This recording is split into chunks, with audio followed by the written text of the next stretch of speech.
টানা বৃষ্টি ও ভারতের গজলডোবা ব্যারেজে সবগুলো গেট খুলে দেওয়ায় তিস্তা নদীর পানি রোববার ভোর থেকে আবারও বাড়তে শুরু করেছে। এতে লালমনিরহাট, কুড়িগ্রাম, গাইবান্ধা, নীলফামারী ও রংপুরে লাখো পরিবার ভয়াবহ বন্যার আশঙ্কায় রয়েছে। রোববার দুপুর 12টার দিকে তিস্তা ব্যারেজের ডালিয়া পয়েন্টে পানি বিপদসীমা 30 সেন্টিমিটার নিচ দিয়ে প্রবাহিত হচ্ছে। যে কোনো সময় তা বিপদসীমা অতিক্রম করতে পারে বলে আশঙ্কা করা হচ্ছে।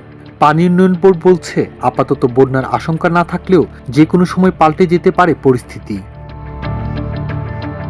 লালমনিরহাট পানি উন্নয়ন বোর্ডের নির্বাহী প্রকৌশলী সুনী কুমার বলেন, ভারতের উজান থেকে নেমে আসা পাহাড়ি ঢলের কারণে তিস্তায় পানি বাড়ছে। পানি এখনো বিপদসীমার নিচে আছে, তবুও সতর্ক অবস্থানে আছি আমরা। প্রতি ঘন্টায় পানির গতিপ্রবাহ পর্যবেক্ষণ করছি।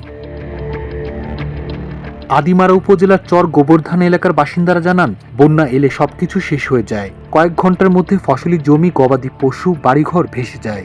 এবারও ভয়ে আছি, অনেকেই উঠোনে ত্রিপল টানিয়ে মালপত্র রাখছে। সদর উপজেলার রাজপুর এলাকার ফকির উদ্দিন বলেন, গতবার হঠাৎ করে উঠোনে পানি উঠে যায়। সেদিন রাতে সন্তানদের কোলে নিয়ে উঁচু রাস্তায় আশ্রয় নিয়েছিলাম। তবে এবার আগেভাগে কাপড় চোপড়, চাল ডাল বস্তায় ভরে উঁচুতে তুলে রেখেছি। তিস্তার পানি বাড়লে আগে ক্ষতিগ্রস্ত হয় চরাঞ্চলগুলো। তিস্তা পাড়ে চর রয়েছে 98টি। এসব এলাকার অধিকাংশ মানুষ বাস করেন নদীর চর জমিতে, যেখানকার বাড়িঘর তুলনামূলক নিচু। ফলে পানি বাড়ার সঙ্গে সঙ্গে এসব এলাকায় প্লাবনের সম্ভাবনা প্লাবনের আশঙ্কা বেশি থাকে। তিস্তা একটি আন্তর্জাতিক নদী। এই নদী হিমালয় থেকে উৎপন্ন হয়ে ভারতের সিকিম, দার্জিলিং ও জলপাইগুড়ির মধ্য দিয়ে প্রবাহিত হয়ে বাংলাদেশে প্রবেশ করে। এই নদীর বাংলাদেশ ও ভারত উভয় অংশে ব্যারেজ বা বাঁধ আছে। বাংলাদেশ অংশের তিস্তা নদীর বাঁধ রংপুর বিভাগের নীলফামারী জেলায়, নাম তিস্তা ব্যারেজ।